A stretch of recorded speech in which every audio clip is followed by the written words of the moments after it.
People have lived in Zanzibar for 20,000 years. History proper starts when the islands became a base for traders voyaging between the African Great Lakes, the Arabian Peninsula, and the Indian subcontinent. Unguja offered a protected and defensible harbor, so although the archipelago had few products of value, Omanis and Yemenis settled in what became Zanzibar City as a convenient point from which to trade with towns on the Swahili Coast. They established garrisons on the islands and built the first mosques in the African Great Lakes. During the Age of Exploration, the Portuguese Empire was the first European power to gain control of Zanzibar, and kept it for nearly 200 years. In 1698, Zanzibar fell under the control of the Sultanate of Oman, which developed an economy of trade and cash crops, with a ruling Arab elite and a Bantu general population. Plantations were developed to grow spices, hence the moniker of the Spice Islands. Another major trade good was ivory, the tusks of elephants that were killed on the Tanganyika mainland, a practice that is still in place to this day. The third pillar of the economy was slaves, which gave Zanzibar an important place in the Arab slave trade, the Indian Ocean equivalent of the better-known triangular trade. The Omani Sultan of Zanzibar controlled a substantial portion of the African Great Lakes coast, known as Zanj, as well as extensive inland trading routes. Sometimes gradually, sometimes by fits and starts, control of Zanzibar came into the hands of the British Empire. Part of the political impetus for this was the movement for the abolition of the slave trade. In 1890, Zanzibar became a British protectorate. The death of one sultan and the succession of another of whom the British did not approve later led to the Anglo Zanzibar War, also known as the shortest war in history. The islands gained independence from Britain in December 1963 as a constitutional monarchy. A month later, the bloody Zanzibar Revolution, in which several thousand Arabs and Indians were killed and thousands more expelled and expropriated, led to the Republic of Zanzibar and Pemba. That April, the Republic merged with the mainland Tanganyika, or more accurately, was subsumed into Tanzania, of which Zanzibar remains a semi-autonomous region. Zanzibar was most recently in the international news with a January 2001 massacre following contested elections. Prehistory. Zanzibar has been inhabited, perhaps not continuously, since the Paleolithic. A 2005 excavation at Kuimbi Cave in southeastern Zanzibar found heavy-duty stone tools that showed occupation of the site at least 22,000 years ago. Archaeological discoveries of a limestone cave used radiocarbon techniques to prove more recent occupation, from around 2800 BC to the year 0. Traces of the communities include objects such as glass beads from around the Indian Ocean. It is a suggestion of early transoceanic trade networks, although some writers have expressed pessimism about this possibility. No cave sites on Zanzibar have revealed pottery fragments used by early and later Bantu farming and iron-working communities who lived on the islands during the first millennium AD. On Zanzibar, the evidence for the later farming and iron-working communities dating from the mid-first millennium AD is much stronger and indicates the beginning of urbanism, when settlements were built with mud timber structures. This is somewhat earlier than the existing evidence for towns in other parts of the Swahili Coast given as the 9th century AD. The first permanent residents of Zanzibar seem to have been the ancestors of the Hadimu and Tumbatu, who began arriving from the African Great Lakes mainland around 1000 AD. They had belonged to various Bantu ethnic groups from the mainland, and on Zanzibar they lived in small villages and failed to coalesce to form larger political units. Because they lacked central organization, they were easily subjugated by outsiders. Early Iranian and Arab rule. Ancient pottery demonstrates existing trade routes with Zanzibar as far back as the ancient Sumer and Assyria. An ancient pendant discovered near Esnunna dated California 2500–2400 BC has been traced to cobble imported from the Zanzibar region. Traders from Arabia, the Persian Gulf region of Iran, and West India probably visited Zanzibar as early as the 1st century AD.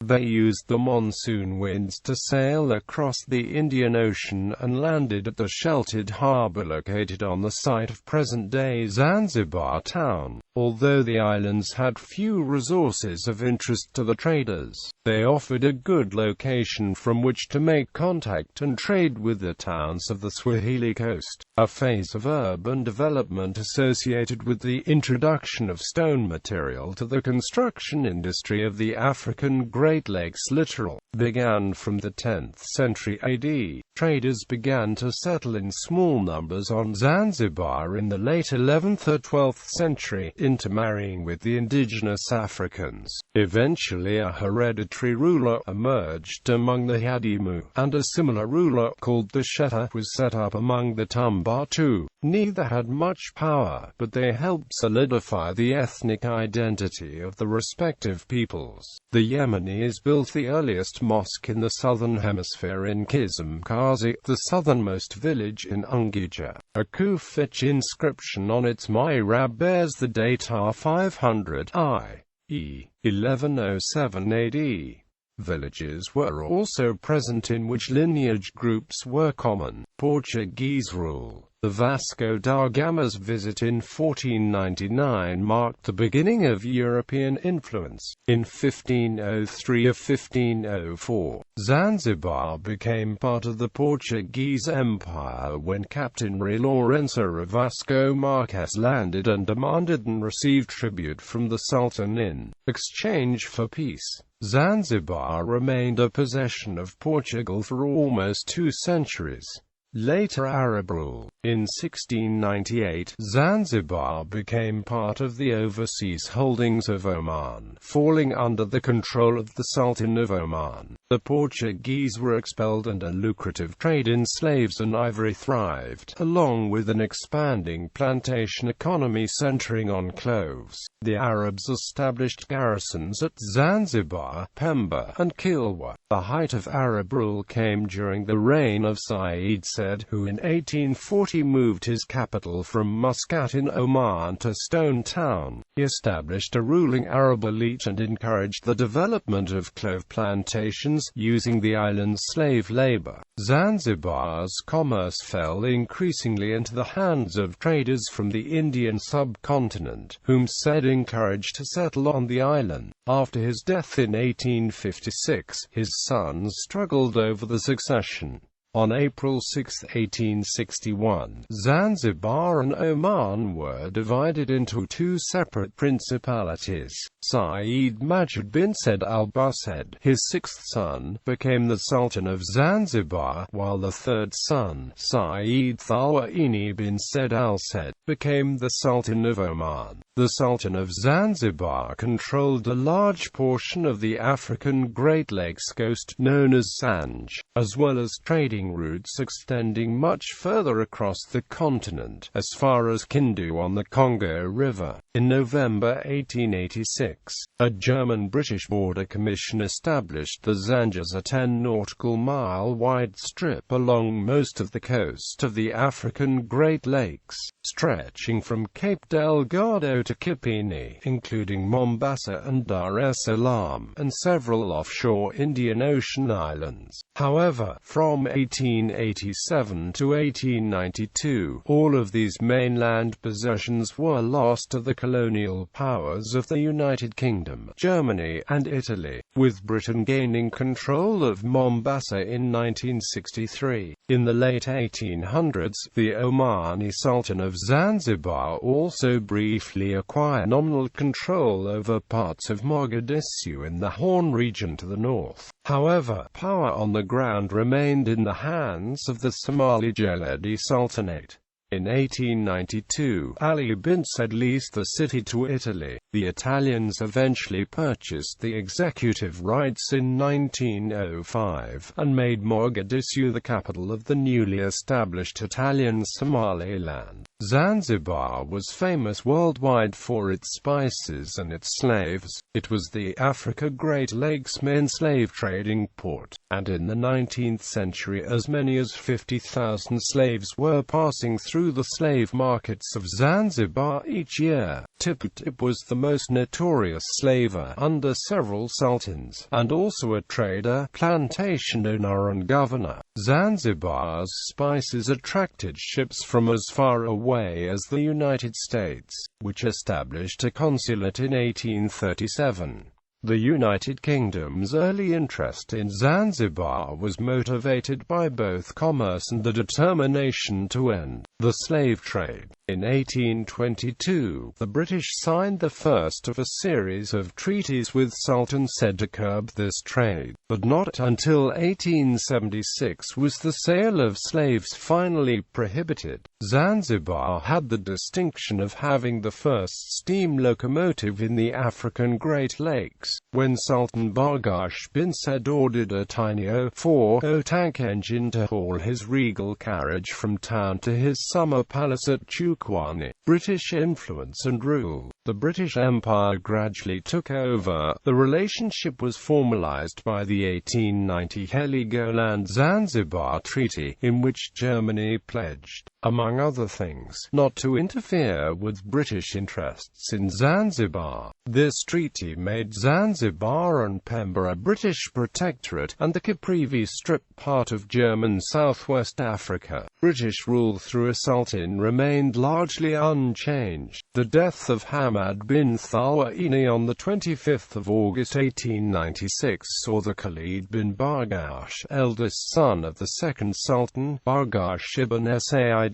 take over the palace and declare himself the new ruler. This was contrary to the wishes of the British government, which favoured Hamad bin Muhammad. This led to a showdown, later called the Anglo Zanzibar War, on the morning of 27 August, when ships of the Royal Navy destroyed the Beit al-Hukam Palace, having given Khalid a 1-hour ultimatum to leave. He refused, and at 9 a.m. the ships opened fire. Khalid's troops returned fire and he fled to the German consulate. A ceasefire was declared 45 minutes after the action had begun, giving the bombardment the title of the shortest war in history. Hamad was declared the new ruler and peace was restored once more, acquiescing to British demands. He brought an end in 1897 to Zanzibar's role as a center for the centuries-old Eastern slave trade by banning slavery and freeing the slaves, compensating their owners. Hamad's son and heir apparent, Ali, was educated in Britain. From 1913 until independence in 1963, the British appointed their own residents. Independence and Revolution. On 10 December 1963, Zanzibar received its independence from the United Kingdom as a constitutional monarchy under the Sultan. This state of affairs was short-lived, as the Sultan and a democratically elected government were overthrown on 12 January 1964 in the Zanzibar Revolution led by John Okello, a Ugandan citizen who invaded Zanzibar with British-trained Ugandan soldiers from the mainland. Sheikh Abiy Amani Karume was named president of the newly created People's Republic of Zanzibar and Pemba. Several thousand ethnic Arab and Indian civilians were murdered and thousands more detained or expelled, either the property confiscated or destroyed. The film Africa Audio documents the violence and massacre of unarmed ethnic Arab civilians. The revolutionary government nationalized the local operations of the two foreign banks in Zanzibar, Standard Bank and National and Grindlays Bank. These nationalized operations may have provided the foundation for the newly created People's Bank of Zanzibar. Jeddah, the one locally owned bank in Zanzibar, closed. It was owned by Indians, and although the revolutionary government of Zanzibar urged it to continue functioning, the loss of its customer base as Indians left the island made it impossible to continue union with Tanganyika. On the 26th of April 1964, the mainland colony of Tanganyika united with Zanzibar to form the United Republic of Tanganyika and Zanzibar. This lengthy name was compressed into a portmanteau, the United Republic of Tanzania, on the 29th of October 1964. After unification, local affairs were controlled by President Abiy Amani Karume, while foreign affairs were handled by the United Republic in Dar es Salaam. Zanzibar remains a semi-autonomous region of Tanzania.